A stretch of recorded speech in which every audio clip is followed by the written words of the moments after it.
Hola, muy buenos días. Estamos un día más aquí en The Economics. Es un gusto estar aquí con ustedes haciendo este podcast.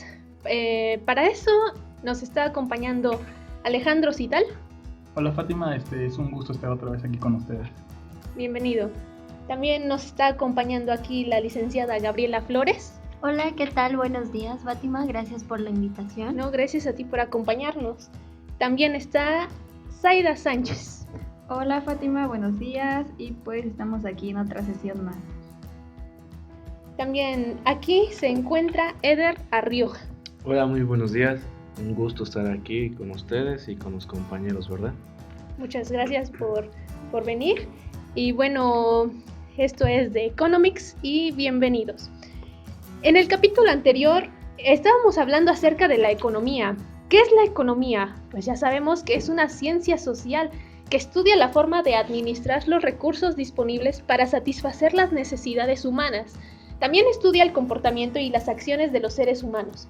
Los principales objetivos del estudio de la economía a lo largo del tiempo han sido la fijación de precios de los bienes y de los factores productivos como la tierra, producción, capital y, claro, tecnología.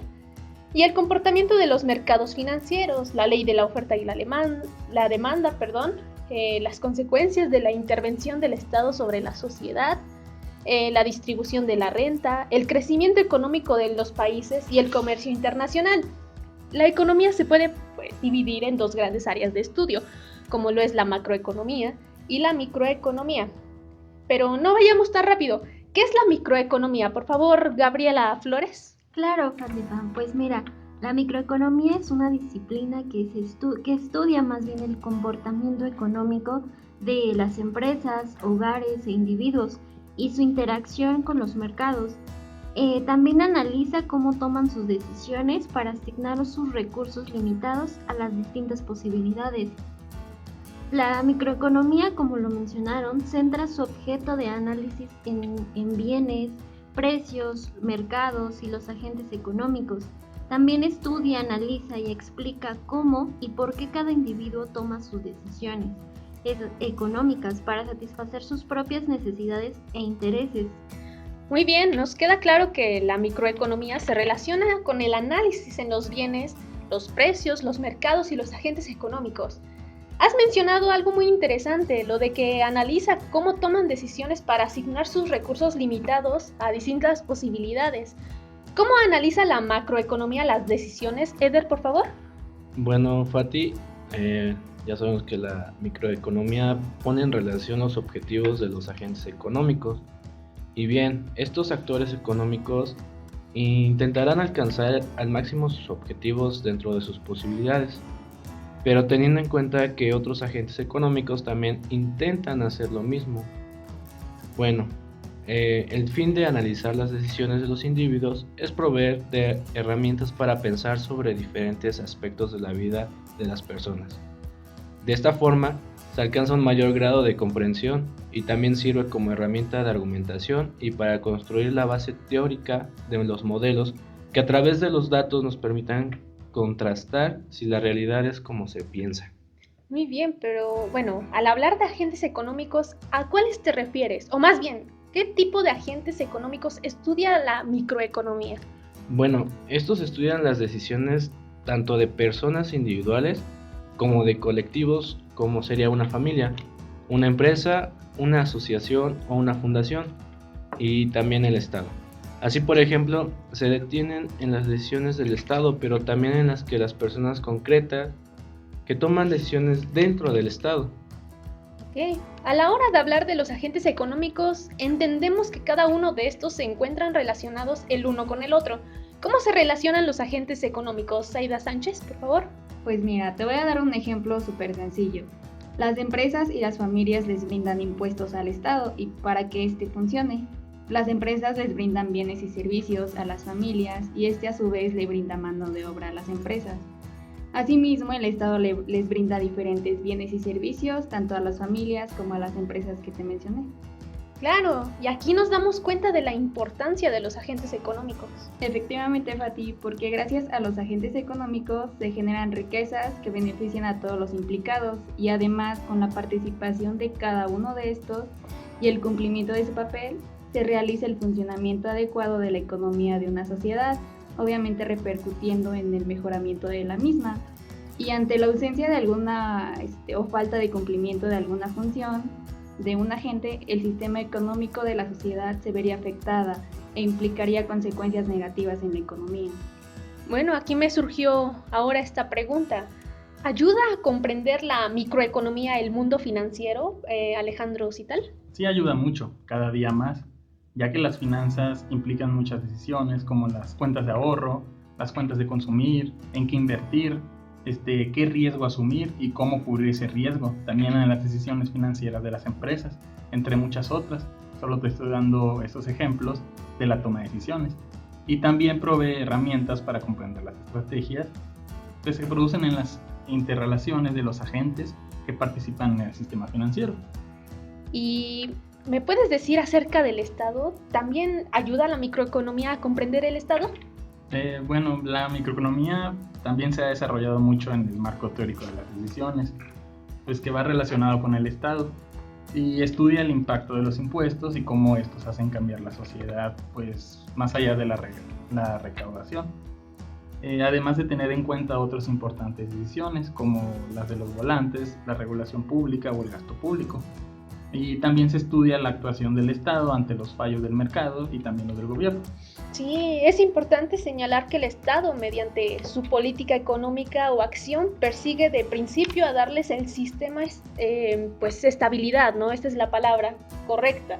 La política económica se define como un conjunto de acciones, que es, bueno, la inversión pública, y orientaciones como instituciones que coadyuvan en el crecimiento económico para que sea lo sostenido, sea sustentable, estable y autónomo. En otras palabras, creo que procura propiciar crecimiento con estabilidad, ¿no? En efecto, Fati, la cuestión de interés en este sentido económico para el Estado es la respuesta, o más bien respuestas, que caben en los siguientes. Te voy a dar dos cuestiones. La primera sería que, por ejemplo, hasta donde es sustentable lo sostenido, esto es hasta donde se justifica en lo social, en lo cultural o en lo económico, y en lo ecológico al estilo de vida que se tiene. Y otro sería que, por ejemplo, hasta dónde es sostenible el sustento, o qué es lo mismo, hasta dónde se puede llegar con el estilo de vida vigente. Para ello, el Estado delinea sus acciones y el marco institucional en que se desenvuelven las iniciativas o empresas. Sí, bueno, ahora, ¿por qué es importante que en el Estado dé al sistema estabilidad? Pues porque de quienes depende el progreso o las iniciativas, los empresarios, la decisión de invertir deriva de la conciliación de dos elementos objetivos y otro más de tipo subjetivo. El inversionista tiene o debe de considerar el costo del dinero, que es la tasa de interés que paga por el dinero que le prestan. En segundo, la redituabilidad de los negocios admita el costo del dinero, cuyo merma no sea moralmente significativa por las ganancias esperadas, y que la eficiencia marginal del capital respecto a la tasa de interés deje un remanente neto admisible para que sea atractiva la inversión. Estos son los dos componentes principales. Bueno, también no olvidemos que hay un tercer componente, que también es subjetivo, y es relativo a las expectativas relacionales de los empresarios. Esto quiere decir que la certidumbre que tenga en el futuro. Especulación es querer saber qué va a pasar mañana. Y bien, la inversión en sí es una fórmula de gasto, igual que el consumo. Para la diferencia existente entre ambas fórmulas de gasto es que el consumo es algo que nos da una satisfacción en el inmediato plazo, mientras que la inversión en un gasto presente, donde se renuncia a la satisfacción inmediata por ver un mayor beneficio a futuro. Bien, los inversionistas son personas que especulan y ellos deben conocer con suficiencia las variables de sus intereses, al grado que dicho conocimiento funda la certidumbre de la expectativa creada la inversión, y esa certidumbre depende del grado de la estabilidad del sistema. Y bien, si un sistema económico, como es el caso de una economía pequeña o una economía con un sistema económico incipiente, es altamente vulnerable y en sí voluble, por lo que en el corto o mediano plazo alberga pocas expectativas creíbles. Si un empresario tiene temor que las cosas cambien en el tiempo que él está invirtiendo, considera un riesgo moral al grado significativo que incluso hace que no invierta aún la redituabilidad neta de la inversión. Es por ello que el Estado debe procurar darle al sistema estabilidad, para que la estabilidad económica sea en precios, la inflación, la estabilidad en precios según sea el plazo en que pueda darse, alberga y anima a los empresarios a invertir, lo que reactiva el crecimiento de las empresas y en sí el económico. Y bien, cuando exista poca inflación, la tasa real neta de las ganancias de los negocios se amplía, por lo que hace más redituable las inversiones y motiva a los negocios. De lo contrario, cuando la inflación es alta, estrecha el margen de las ganancias de los negocios y pues desalienta la inversión ante el incremento del temor del riesgo que se vuelva significativo. Bueno, con lo anterior queda claro que el reto directo del Estado por darle estabilidad económica al sistema es pues controlar la inflación, ¿no? Lo cual implica mucha disciplina monetaria, fiscal, de mercado y de regulación y competencia. Por otra parte, en el sentido de que el desarrollo debe ser sostenido, autónomo, es que debe crecer por iniciativa de la prosperidad de los negocios de las personas, por sus propios recursos y evaluando sus propios riesgos, y no propiciar un crecimiento inducido mediante la acción del Estado, como es la inversión y el gasto público, subsidios y subvenciones, ¿no? Estipulación de precios de garantía al productor o al consumidor, evitando desviaciones de mercado por la acción del Estado. Si el Estado logra un control real de la inflación y expectativas de precios estables y garantizables, entonces se reactiva el crecimiento desde las empresas. Mira, Pati, otro aspecto es que el Estado debe propiciar crecimiento con estabilidad, por lo que en el grado de cumplirse esto, en este mismo grado de crecimiento logra ser sostenible. Tal situación implica no solo aspectos de rigor económico y administración pública, sino también existen aspectos de tipo social y político que no deben subestimarse, incluso las adversidades climáticas y meteorológicas. Un régimen político sustentado en la libertad y democracia supone una estabilidad política. Contrario, un régimen fascista puede ser tan estabilizador y benéfico como radicalmente inestable y riesgoso. Bueno, ahora has mencionado la estabilidad en precios y esto es para evitar, como ya dije, la inflación. Esto ya entraría en el estudio de la macroeconomía. Bueno, aquí hay otra pregunta. ¿De qué manera influye la inflación? Pero antes de hablar de este concepto, primero debemos entender qué es la macroeconomía. Bien, bueno, la macroeconomía como parte de la economía estudia los grandes agregados económicos, que es la producción, el empleo, la inversión, los precios, las importaciones y exportaciones, entre otros. Considera la suma de las actividades económicas que desempeñan todas las unidades económicas individuales. Esto quiere decir que se encarga del análisis del comportamiento económico colectivo. En este sentido, analiza el funcionamiento económico de un país como un todo, incluyendo su relación con el resto del mundo. De igual manera, la diferencia entre el corto plazo y el largo plazo. Pero en el primero se observa la elaboración de modelos explicativos, como el comportamiento del ciclo económico, los niveles del desempleo, la inflación, el déficit público y el déficit comercial exterior. Mientras que en el segundo se plantean cuestiones de crecimiento económico, la productividad y los efectos de las políticas económicas. Bueno, también su estudio, no me dejarán mentir mis compañeros, es muy importante, pues proporciona elementos necesarios para realizar este análisis de las principales cuentas económicas de un país, permitiéndonos conocer mejor el funcionamiento y desarrollo de los diferentes sectores económicos, así como el de la economía en su conjunto. Para comprender el grado de crecimiento y desarrollo de los mismos, la macroeconomía se integra por 4 entes económicos: las familias, las empresas, el gobierno y el resto del mundo. Estos agentes económicos actúan entre sí de diversas formas y se conforman dentro de los sectores económicos y en los sociales. Ahora sí, los niveles de desempleo, la inflación, el déficit público y el déficit comercial exterior. ¿Cuál es el papel de la inflación en la economía? Sí, mira, como ya sabemos, la inflación pues es el incremento generalizado de los precios en los productos que ocasiona una baja considerable en el poder adquisitivo. Bueno, es absurdo negar que el papel que ejerce la inflación sobre la economía y el mercado actual. Tanto es así que las consecuencias negativas que genera son mayores que cualquier solución temporal que cualquiera pueda ofrecer. Las consecuencias negativas suelen reflejarse a medio o a largo plazo en diversos contextos económicos, como préstamos e hipotecas, subida de precios o los impuestos.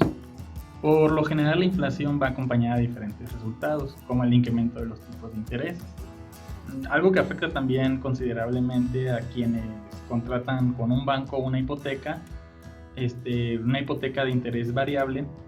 También afecta en esa parte. Por eso lo mejor en estos casos es que la persona compre ofertas y coste real con la ayuda del TAE.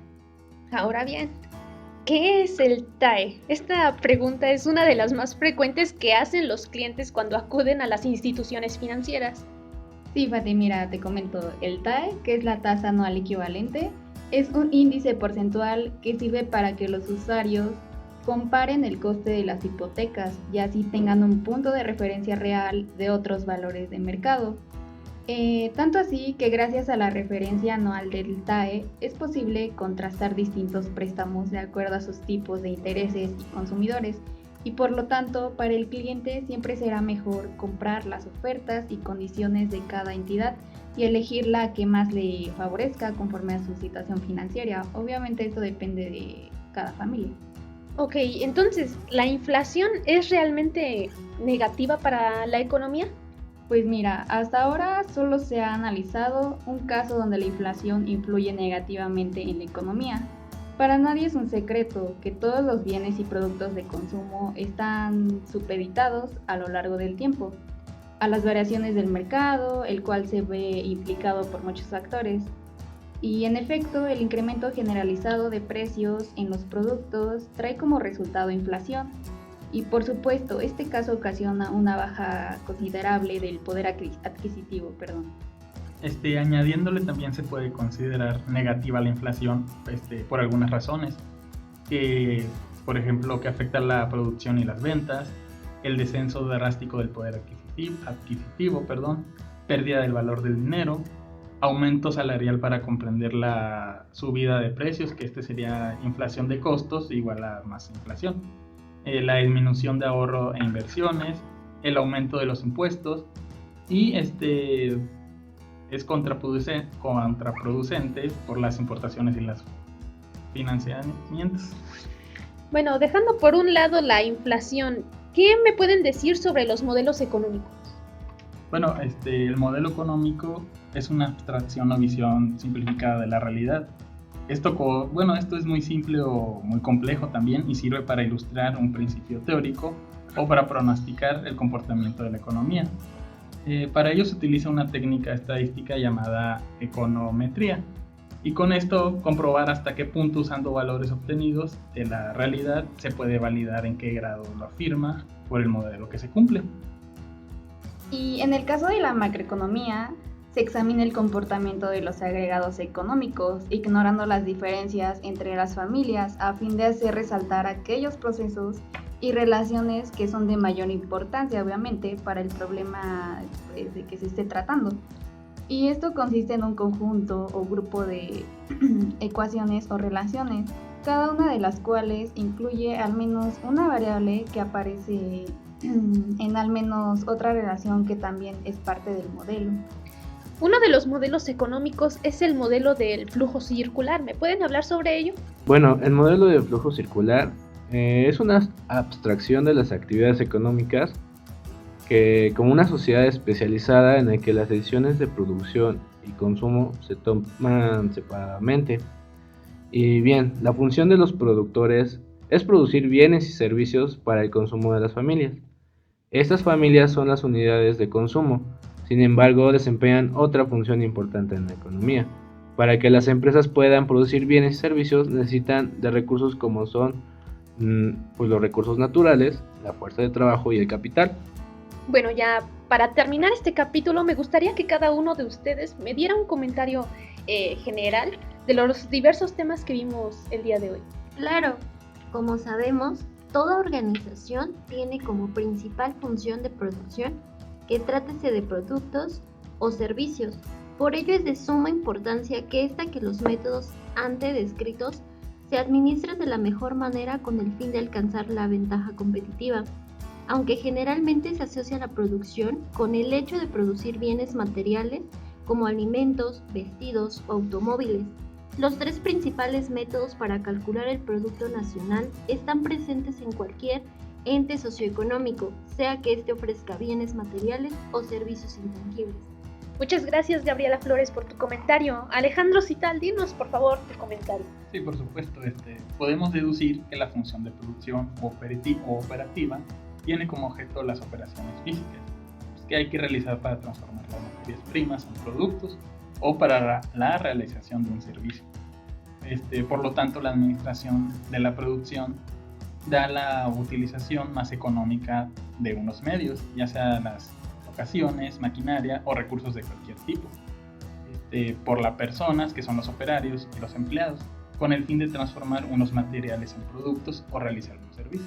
Muchas gracias, Alejandro Cital, por tu comentario. Por favor, Zaida Sánchez. Sí, claro, mira, yo como conclusión te puedo decir que la macroeconomía estudia los efectos de los impuestos, del gasto gubernamental y del superávit o déficit del presupuesto del gobierno sobre los empleados y el ingreso total. También te puedo decir que estudia los efectos del dinero y las tasas del interés. Y con esta sesión estudiada de la macroeconomía podemos conocer algunos conceptos básicos que los especialistas utilizan para analizar las situaciones actuales. Y ahora podemos entender cómo el ahorro, la producción, entre otros factores de una ciudad o del país están relacionadas con las inversiones y con los ahorros. Muchas gracias, Zaida Sánchez. Y por último, me gustaría escuchar tu comentario, Eder. Sí, bueno, ya lo han comentado mis compañeros, pero también el estudio de las variables macroeconómicas nos permiten tener un punto de partida para analizar las interacciones de una economía abierta con el resto del mundo. Es difícil aislarnos del mundo completamente. Cualquier decisión que afecta o cualquier agente económico tiene una repercusión en nuestra economía nacional. Por eso la importancia de conocer estos conceptos que nos permitan comprender esta situación. Y bueno, hemos llegado al final de este podcast. Les agradezco mucho su participación. Gabriela Flores, muchas gracias por acompañarnos. Gracias a ti, Fati, por la invitación. No, gracias a ti. Alejandro Cital, muchas gracias por acompañarnos en este podcast. Muchas gracias a ti, Fátima, por esta invitación y a mis compañeros por estar. Zaida Sánchez, muchas gracias por acompañarnos el día de hoy. Gracias a ti, Fati, por la invitación y pues espero me invites otro día para debatir más temas sobre la economía. Claro. Y a Eder, muchas gracias por acompañarnos, Eder. No, a ti, te agradezco el espacio y esperando que no sea ni la primera ni la última vez que nos invites. Claro, ya nos estaremos otra vez reuniendo para hablar sobre economía. Y bueno, como ya dije, hemos llegado al final. Nos veremos ya el próximo capítulo. Ya hablaremos acerca de qué es la macroeconomía y cómo influye en el Estado, ¿no? En el país más bien. Y bueno, esto ha sido todo. Gracias.